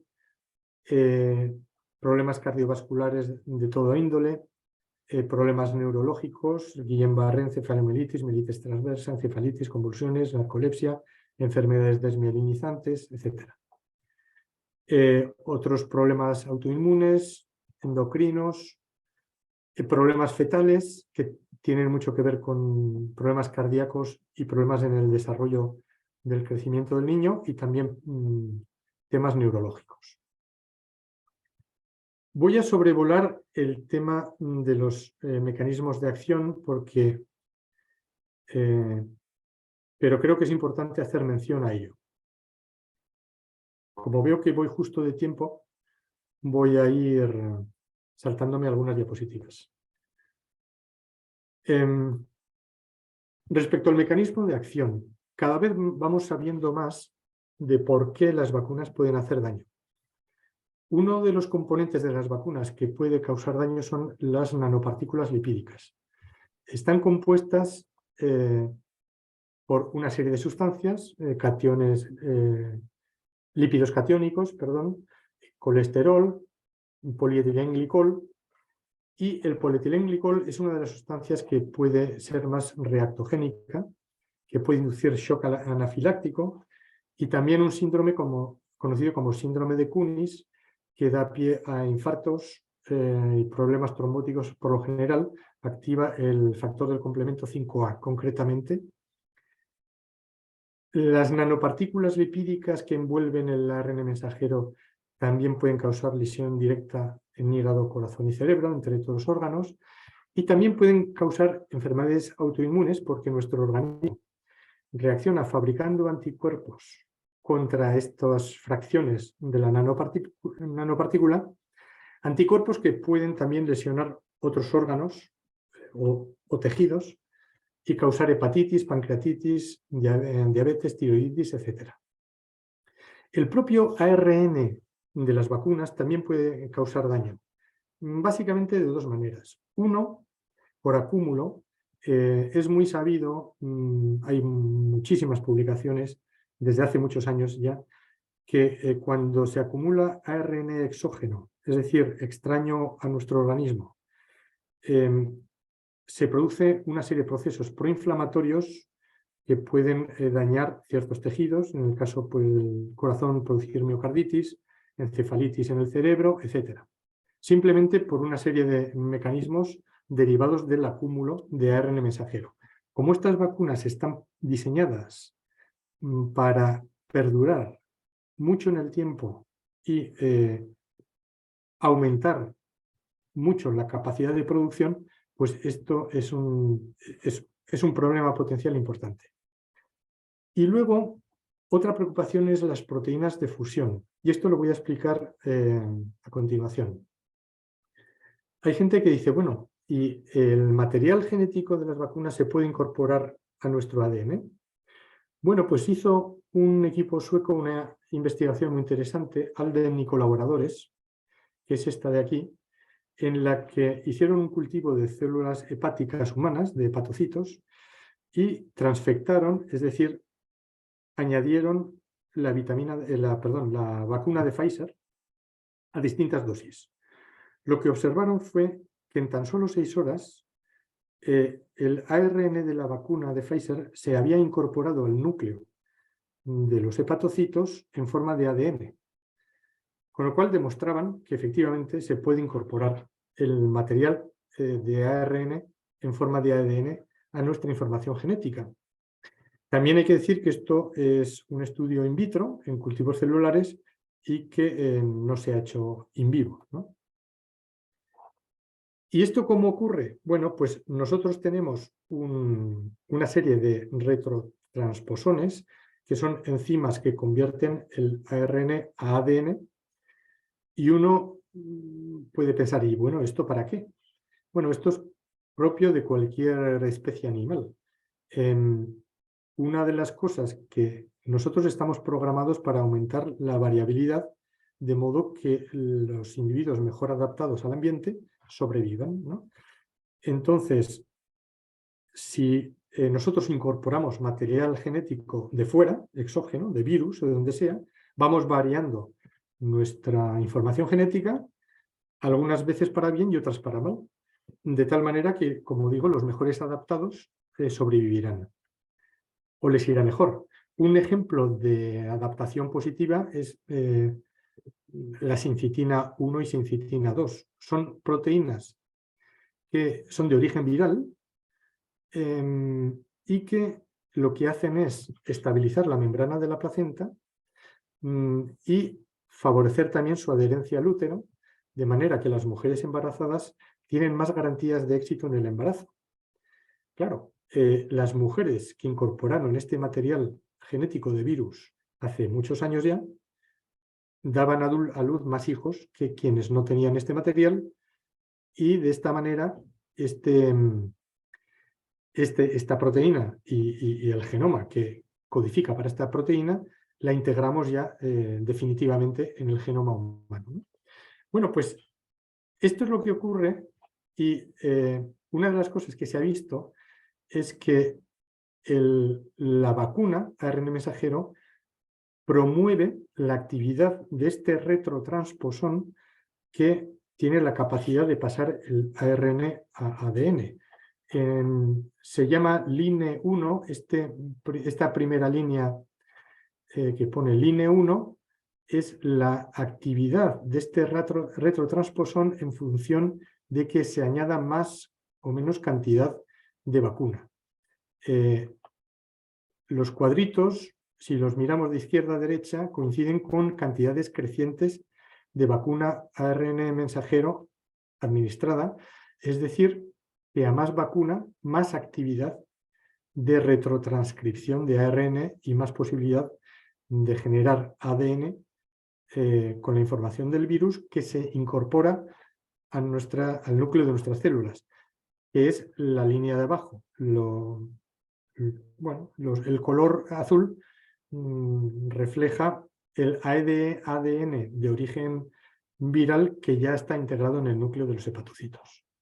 Es decir, se puede integrar, podría integrarse el ADN, la información genética de las vacunas en nuestro ADN.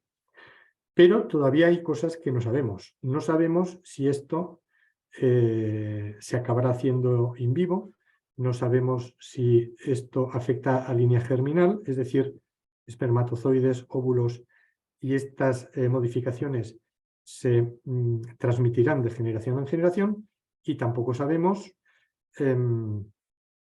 si esta información procedente del virus se combina con parte de nuestro genoma para formar proteínas diferentes, lo que se llaman proteínas de fusión, que tengan algún tipo de actividad en el organismo. Todo esto es algo que hay que estudiar, ¿no? Bien. Voy a hablar, sé que voy mal de tiempo, pero espero que me deis 10 minutos, porque estas son cosas muy importantes.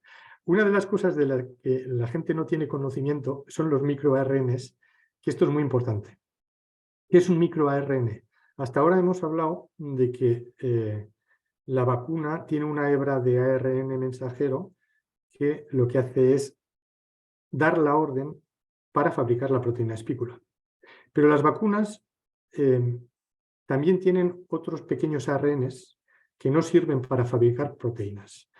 Se llaman microARNs. En el organismo tenemos muchísimos, tenemos miles de ellos, ¿no? ¿En qué consisten? Bueno, si pensad que el ARN de la vacuna tiene 4.000 bases aproximadamente, es decir, es como si fuera un collar con 4.000 cuentas, 4.000 bolitas, pues el microARN tiene 20 nada más, aproximadamente 20.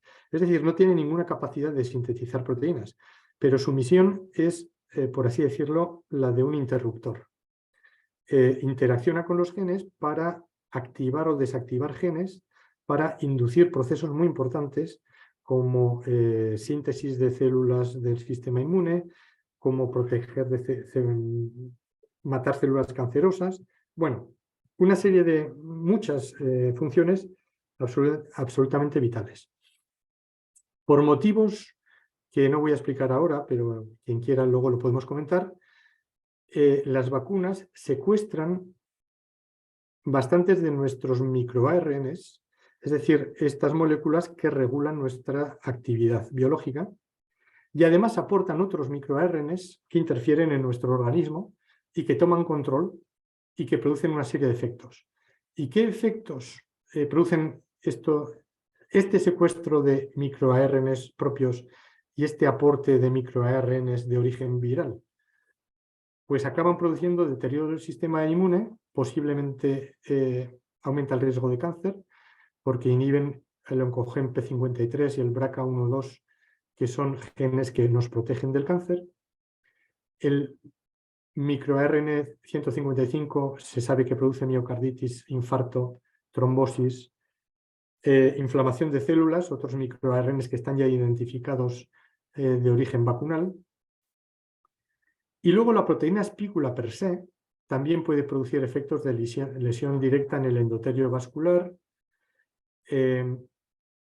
se está hablando de su posible implicación en el aumento de cáncer porque se está viendo que interacciona con un gen que nos protege del cáncer, el P53, el deterioro del sistema inmune, produce infiltrados linfocitarios. ¿Esto qué quiere decir? Que si nuestros tejidos fabrican la proteína espícula, que la proteína espícula es exógena, es decir, es extraña y además es tóxica, nuestro propio sistema inmune la ataca. Y si la ataca, pues también daña el sitio donde está, allá donde está la proteína espícula. Y si está en corazón, como veremos más adelante, pues puede dañar nuestras células cardíacas al intentar atacar la proteína espícula. Y tiene también una posible función de prión sobre la cual se está investigando. Voy a poner una diapositiva muy curiosa. Este es un caso de un paciente con un linfoma que se aceleró de forma brutal tras la administración de un booster, una dosis de refuerzo de la vacuna de Pfizer. Coincide que el paciente es el autor de correspondencia del artículo. Michel Goldman es un médico inmunólogo de Bruselas, belga, fundador del Instituto de Investigación donde trabaja, editor de la revista Frontiers in Medicine, y además es el paciente en este caso, con lo cual él lo que quiso fue dar a conocer al mundo lo que le había pasado a él. Y lo que le había pasado a él es que a fecha 8 de septiembre, esta es la imagen de su PET de su linfoma, que tenía, bueno, pues una serie de ganglios afectados. El 22 de septiembre se vacuna con una dosis de refuerzo y 8 días después, aquí podéis ver el PET, la imagen de PET que tenía, ¿no? Una extensión tremenda del linfoma. Y él quiere sacar a colación su caso particular para llamar la atención sobre este tema y decir que probablemente tenemos mucho que investigar y mucho que saber todavía sobre el papel tumorogénico de las vacunas, ¿no? Esto simplemente es un caso, es una anécdota, pero que él la quiso utilizar pues, para promocionar esto. Curiosamente, la Agencia Europea del Medicamento en un momento dado, en enero del 2022, lanzó una alerta diciendo que las dosis de refuerzos podrían sobresaturar el sistema inmune. Y yo recuerdo que fue una rueda de prensa que la presentó el propio director de la Agencia Europea del Medicamento, pero a partir de ahí, como que aquí no ha pasado nada y esto se dejó de hablar, ¿no? Bueno, nos acercamos ya al final. Los datos de mortalidad son también preocupantes. Una cosa que he hecho ha sido recoger los datos de los ensayos clínicos de ARN mensajero publicados por la FDA. Pongo aquí la referencia. El BLA es el documento oficial de la FDA para productos biológicos, incluidos las vacunas. Y lo que hicieron fue seguir los ensayos clínicos unos meses más allá de los 2 meses que duró la comparación frente a placebo, ¿no? Concretamente, el punto de corte es el 13 de marzo del 2021, es decir, bueno, siguieron como unos 3 meses más aproximadamente. Lo que se observa en general es que hubo en los ensayos 80 fallecimientos, de los cuales 42 correspondían al grupo vacunado con vacuna AR mensajero, 33 al grupo placebo y 5 casos eran pacientes que inicialmente estaban en el grupo placebo, pero luego se les ofreció vacunar y se vacunaron y fallecieron después de vacunarse. Bueno, pues estos datos no dan pie a pensar que tengan un efecto positivo en la reducción de mortalidad. Quizás podríamos pensar lo contrario, pero son datos de pocos pacientes relativamente y seguidos durante poco tiempo. Es cierto que son datos de ensayos clínicos aleatorizados y que cuentan con un diseño adecuado para esta información. Cuando se comparan la mortalidad en las bases de datos, la base de datos de Estados Unidos de vacunas ofrece una información muy interesante. Aquí en medio pone influenza, no sé si se verá bien. En gris se ve la cantidad de dosis administradas y en rojo la cantidad de fallecidos con todas esas dosis administradas. A la derecha del todo vemos el COVID-19, que para la cantidad de dosis administradas en gris, la cantidad de fallecidos es realmente altísima, en rojo. Dicho de otra manera, que si vemos la mortalidad por millón de dosis, las vacunas COVID producen una mortalidad 55 veces superior a las vacunas de la gripe, según los datos de de VAERS, que es la base de datos oficial de Estados Unidos, ¿no? Pues bueno, esto es un dato muy preocupante. En Europa, la mortalidad en el primer año de la pandemia es lo que vemos aquí en rojo, acabó con 400.000 muertos de exceso de mortalidad, pero en los años siguientes, el 2021 y el 2022, vemos que acabamos exactamente igual, aunque el virus ya se había atenuado y teníamos vacunas. Pero a mí me parece especialmente preocupante lo que se observa en los niños. En la edad de 0 a 14 años, vemos que el primer año, en rojo, el año de la pandemia, acabó con un exceso de mortalidad negativo, es decir, murieron menos niños de lo previsto. Dicho de otra forma, la vacuna no afectó para nada a los niños. El año siguiente, que es la gráfica gris, empieza bien, pero, perdón, no la vacuna, sino el COVID. El COVID no afectó para nada a los niños, ¿no? Se ve en la gráfica roja.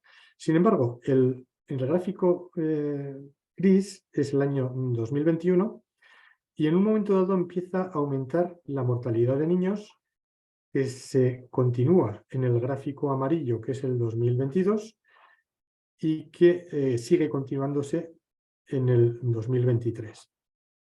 En este momento, cuando se produce un punto de inflexión, es cuando se autoriza la vacuna de Pfizer en niños de 12 a 15 años, aquí la de Moderna de 12 a 17 años, aquí la de Pfizer de 5 a 11 años, aquí la de Pfizer y Moderna en mayores de 6 meses, y los datos, como decía, de 2023 son los peores registrados en los últimos años con creces, ¿no? ¿De aquí se puede deducir que la vacuna puede aumentar la mortalidad infantil? Pues no, porque estos datos no significan una causalidad, no se puede inferir una causalidad, pero la señal es suficientemente importante como para hacer estudios adecuados y evaluar este tema con seriedad. Bueno, voy a saltarme algunas diapositivas.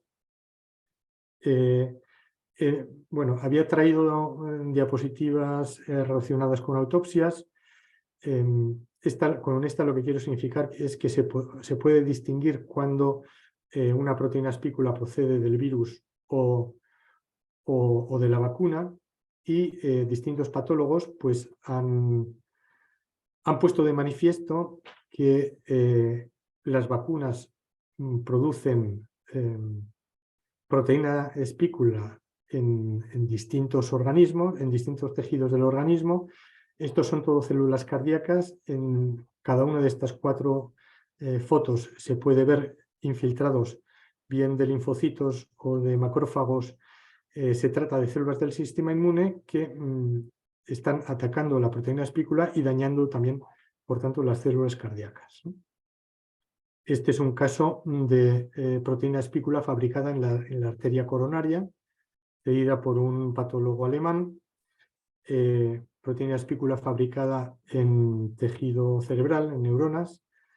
Estos son post-mortem coágulos obtenidos en pacientes vacunados, fallecidos presuntamente por la vacuna, y coágulos que pueden tener hasta 10 centímetros de longitud y que de alguna manera demuestran pues, el papel protrombótico de las vacunas.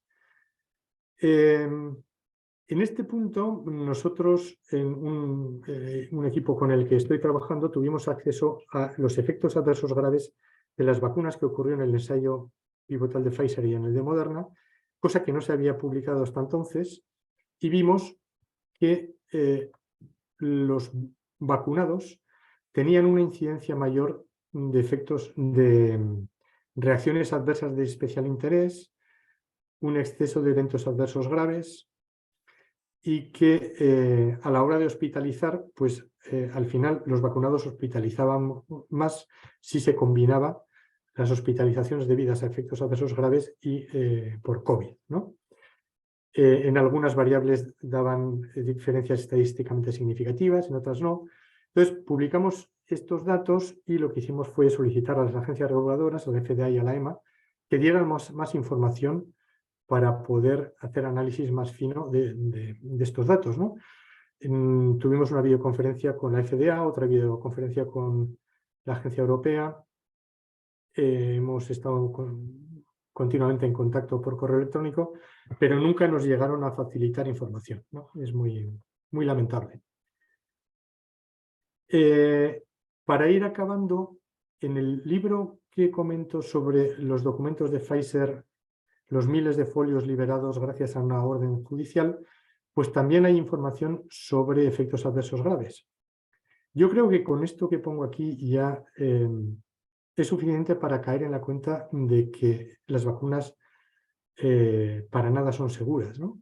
Pfizer previó un número máximo de 158.000 reacciones adversas graves en las 12 primeras semanas, según su propia información, sus propios documentos. Y se vieron desbordados y tuvieron que contratar a 2.400 personas adicionales a tiempo completo para gestionar toda la información de reacciones adversas.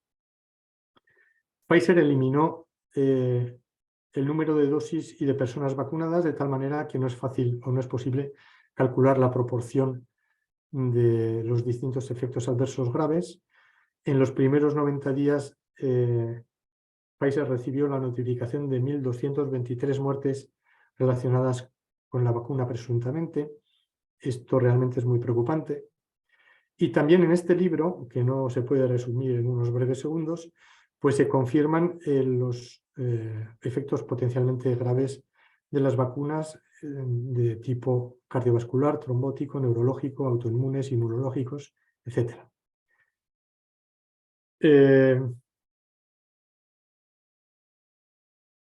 En Estados Unidos han hecho una petición formal a la FDA para que modifique la ficha técnica del medicamento de las vacunas ARN mensajero y concretamente la de Pfizer para incluir una información que debería incluir y que todavía no lo hace. Por resumirlo, quieren que se modifique y que se haga constar de que en julio del 2022 acabó un ensayo en embarazadas del cual no se han comunicado todavía los resultados, que hay una serie de efectos adversos que ya está claro que se asocian a la vacuna y que deberían incluirse en el prospecto, por así decirlo, en la ficha técnica, como son el síndrome inflamatorio multisistémico en niños, embolia pulmonar, muerte súbita, cardíaca, neuropatías, otros efectos relacionados con reproducción y lactancia, como disminución de la concentración de esperma, sangrado menstrual abundante, detección de ARN vacunal en leche materna. Debería actualizarse los datos de incidencia de miocarditis clínica y subclínica y mostrar los efectos adversos graves que no se muestran en los prospectos todavía, ¿no? Bueno, y ya acabando, si la espícula es el agente patógeno y si las vacunas producen espícula en alta cantidad, están modificadas para durar en el organismo al menos 60 días, se distribuyen prácticamente en todo el organismo. Las modificaciones adicionales que sufrieron podrían disminuir la inmunidad natural, sabiendo que el virus muta a formas más leves y disminuye su patogenicidad, que la población está más inmune gracias a las sucesivas olas de virus que han ido sucediéndose. ¿Tiene sentido seguir vacunando para el COVID-19? Bueno, pues hay dos países en Europa que ya no vacunan. De hecho, por ejemplo, Dinamarca hace más de un año que ya dejó de vacunar a toda la población. Entonces, bueno, primero yo quise comprobar si esto era cierto y viendo los datos de vacunación, desde enero, febrero de 2022 ya no se han vendido vacunas en Dinamarca. Entonces me pregunté, ¿y qué ha pasado a la gente? Bueno, pues dije, voy a ver en Euromomo el exceso de mortalidad en Dinamarca, cómo ha ido. Y entonces me encontré con este gráfico. Arriba del todo vemos los datos de España y abajo de Dinamarca. El cuadro rojo indica el periodo de tiempo en el que Dinamarca no ha vacunado a nadie de su población. Y si vemos el gráfico de abajo de Dinamarca, pues vemos que no ha habido exceso de mortalidad y que en el periodo sin vacunas pues se ha mantenido constante y que no ha habido exceso de mortalidad. Sin embargo, en España, a pesar de haber seguido vacunando, pues hemos tenido un exceso de mortalidad muy importante, ¿no? Con lo cual, bueno, de aquí se puede concluir que la suspensión de la vacunación en Dinamarca no parece haber generado ninguna señal preocupante en cuanto a aumento de mortalidad, ¿no?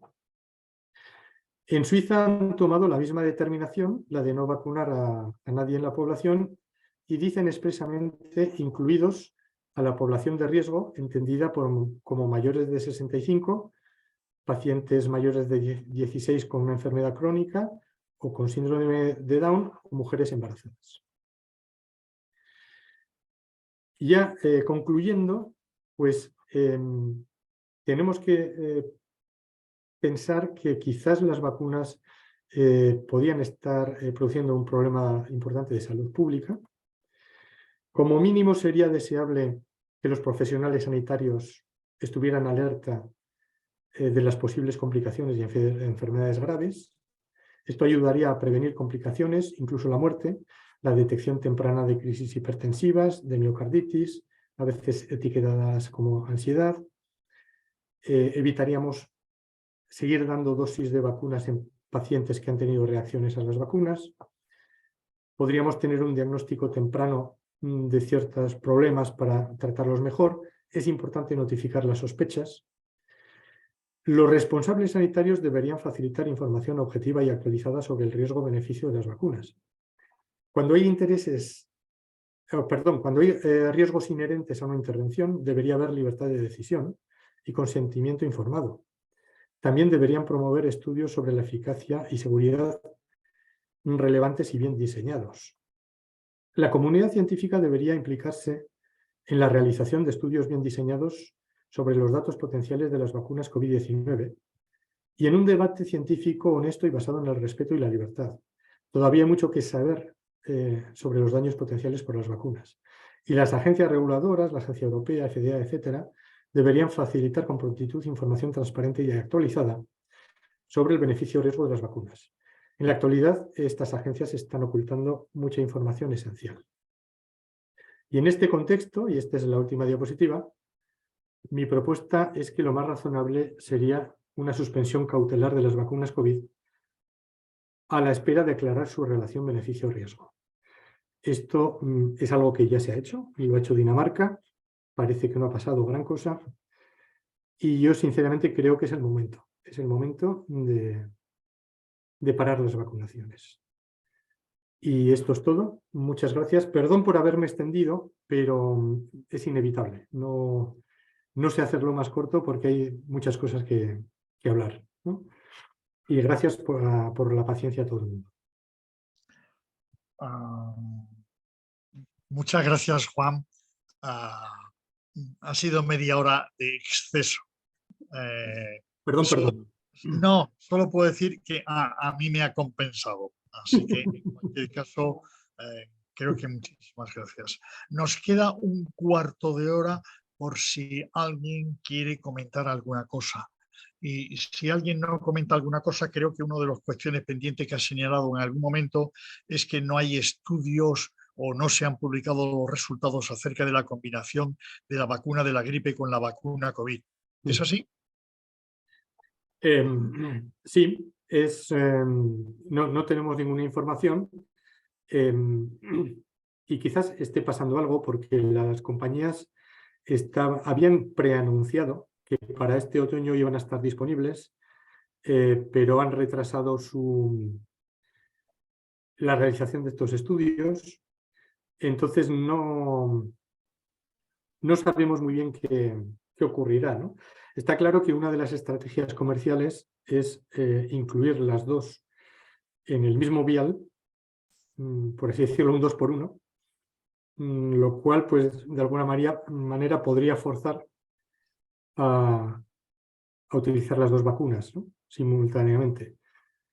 Yo soy muy cauteloso. Bueno, con todo lo que he ido diciendo hasta ahora, pues podéis imaginaros que soy muy escéptico sobre la función social y médica de las vacunas COVID. Y yo en ningún momento recomendaría a partir de ahora utilizarlas, ¿no? Las de la gripe evidentemente tienen su sentido, pero las del COVID no. Pensad que una vacuna normal lleva como 10 años desarrollar. Estas en pocos meses han salido al mercado. Se han saltado muchas de las pruebas absolutamente necesarias para asegurar la eficacia y la seguridad de las vacunas. Bueno, pues yo creo que tenemos que ser cautos y a la ciencia darle el tiempo que necesita para hacer las pruebas con rigor y para sacar al producto para sacar al mercado productos con garantías de eficacia y seguridad. Muy bien. Está abierto para preguntas. Si alguien levanta la mano, se identifica al preguntar.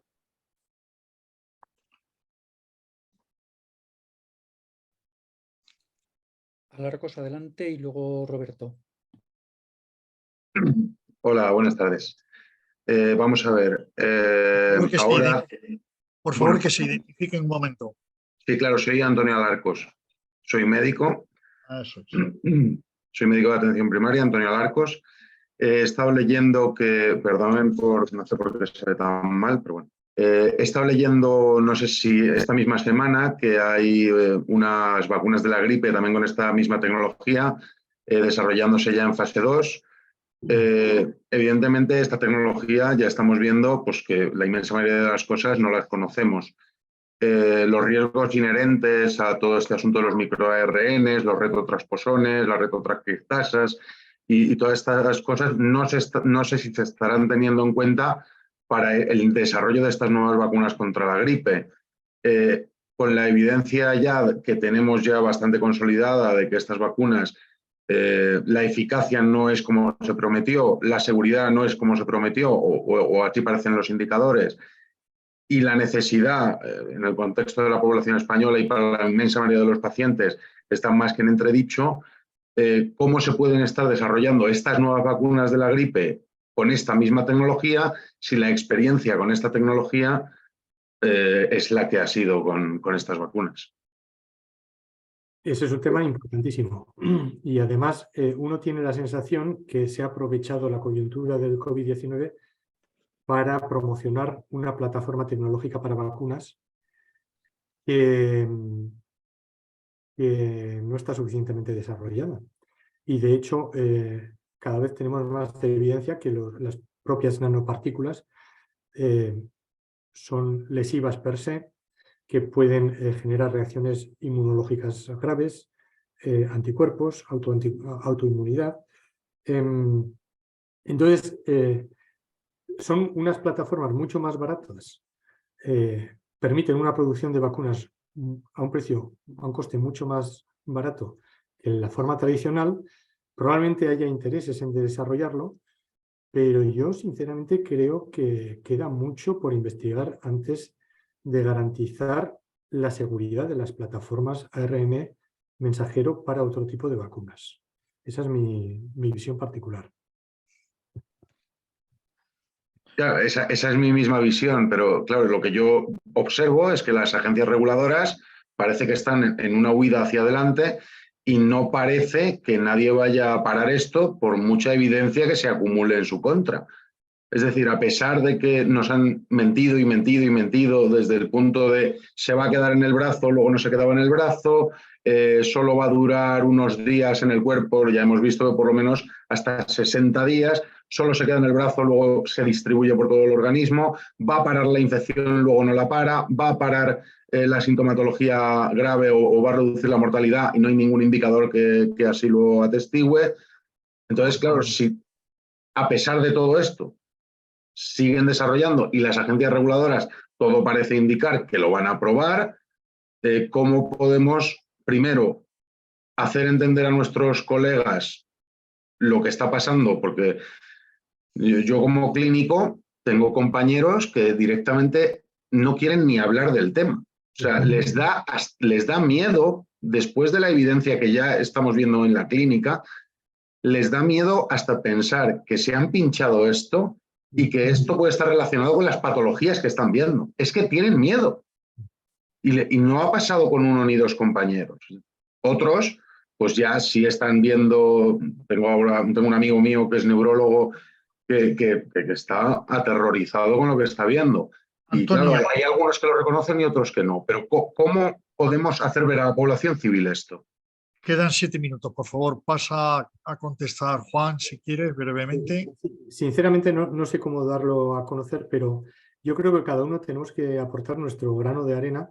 Yo desconfío mucho de las agencias reguladoras, lo digo por experiencia personal, tengo mucha relación con ellas y la falta de transparencia es muy preocupante, los conflictos de interés también, están financiadas en un 90% por la industria farmacéutica, hay puertas giratorias continuamente. Entonces, yo no tengo ninguna fe en las agencias reguladoras. Sí tengo fe en los médicos individuales, tengo fe en la gente. Y entonces creo que es muy importante esta información trasladarla con rigor, con cariño, con respeto, para que las decisiones individuales puedan ser lo más acertadas posibles. Porque yo desconfío en las decisiones de los reguladores. Más preguntas, que veo que hay varias manos levantadas. Alberto, Joan Ramón, Fernando, por favor, hacéis la pregunta y contestas luego, Juan, Sí, si no te importa. sí, yo realmente iba en relación con esto que cuenta Antonio, de qué se puede hacer viendo el panorama, pero ya me doy por contestado, paso a Joan Ramón o a Fernando. Adelante, Joan Ramón. Vale, no, gracias. Para ir rápido. Muchísimas gracias porque ha sido esclarecedor y me ha confirmado lo que iba leyendo, las dudas que tenía. Pero tengo una pregunta que me hago desde la mitad de tu charla. ¿Por qué eran tan agresivos diciendo que teníamos que vacunarnos hasta que en la tercera semana de noviembre se paró la agresividad, pararon de dar mensajes? Se acabó. ¿De noviembre del 2021? No paró, no paró nada. Pues sinceramente no sabría responder, pero hombre, yo tengo la intuición de que leyendo el libro de los documentos de Pfizer,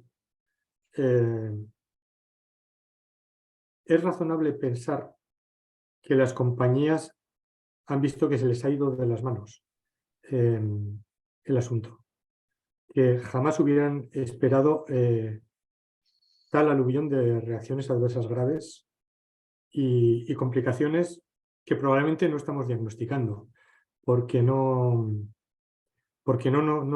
estamos mentalizados, no tenemos la mirada ni pensamos en la posibilidad, ¿no?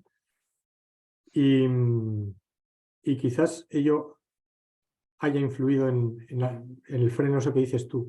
Pero bueno, son conjeturas, claro, yo no tengo datos. No sé cómo lo ves tú, Joan Ramón.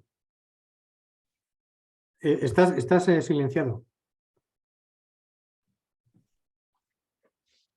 A ver, Joan Ramón, estás silenciado, no te oímos.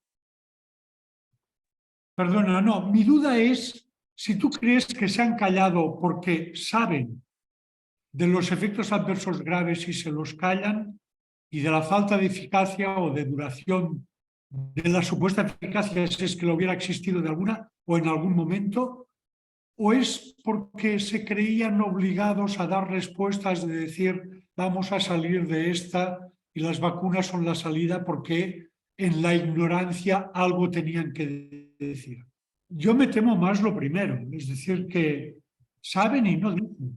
¿Tú tienes alguna opinión sobre esto? Sí, bueno, más que opinión, ahí sí que hay evidencias, porque en el libro sobre los documentos de Pfizer son datos de la propia compañía.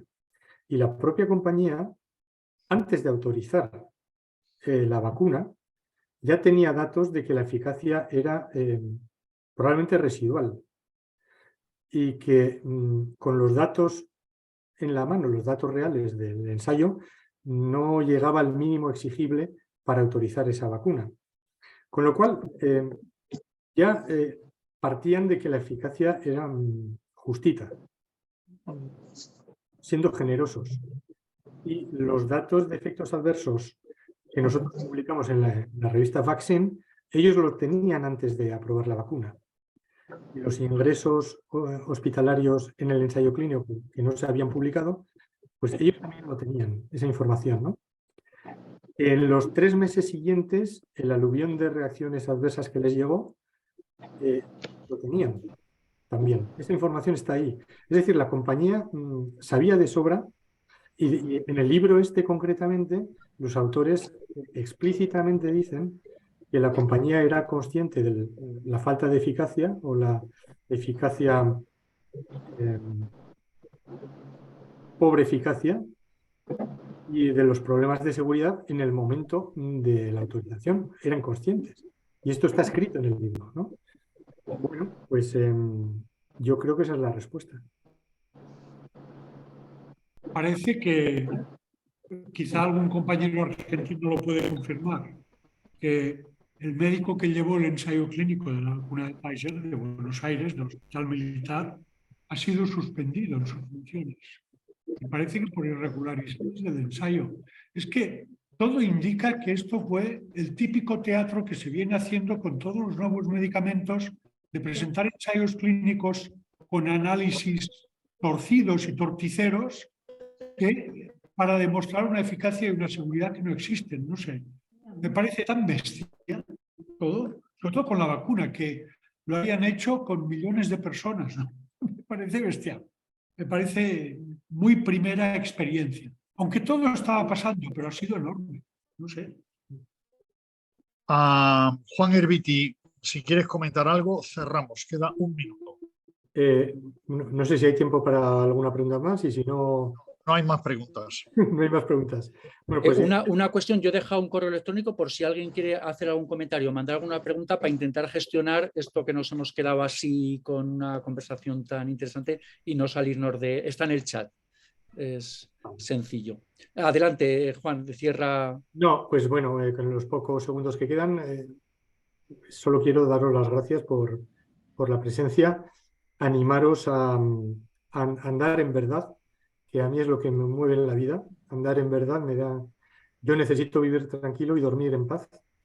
Y seguro que de esto sale algo bueno, porque esto ha sido un drama, pero bueno, gracias a esto yo he conocido gente maravillosa que de otra forma no hubiera conocido y me ha hecho replantear la vida.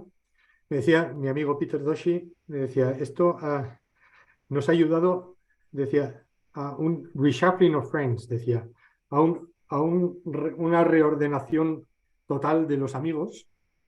Entonces uno descubre dónde están los amigos de verdad, dónde están los prescindibles. Bueno, pues que aprendamos de todo esto, que sigamos adelante desde el respeto, desde el cariño. A mí sí, siempre creo que tenemos que mantenernos con rigor, respeto, amor y adelante, ¿no? Y ese es mi último mensaje. Muy bien, pues cerramos la sesión. Muchísimas gracias a Alberto y a toda la organización y a ti, Juan, por poner la carne en el asado. Un placer oírte y la vida sigue, habrá ocasiones de vernos. Muchas gracias a todos. Venga, hasta ahora, buenas noches. Adiós. Gracias.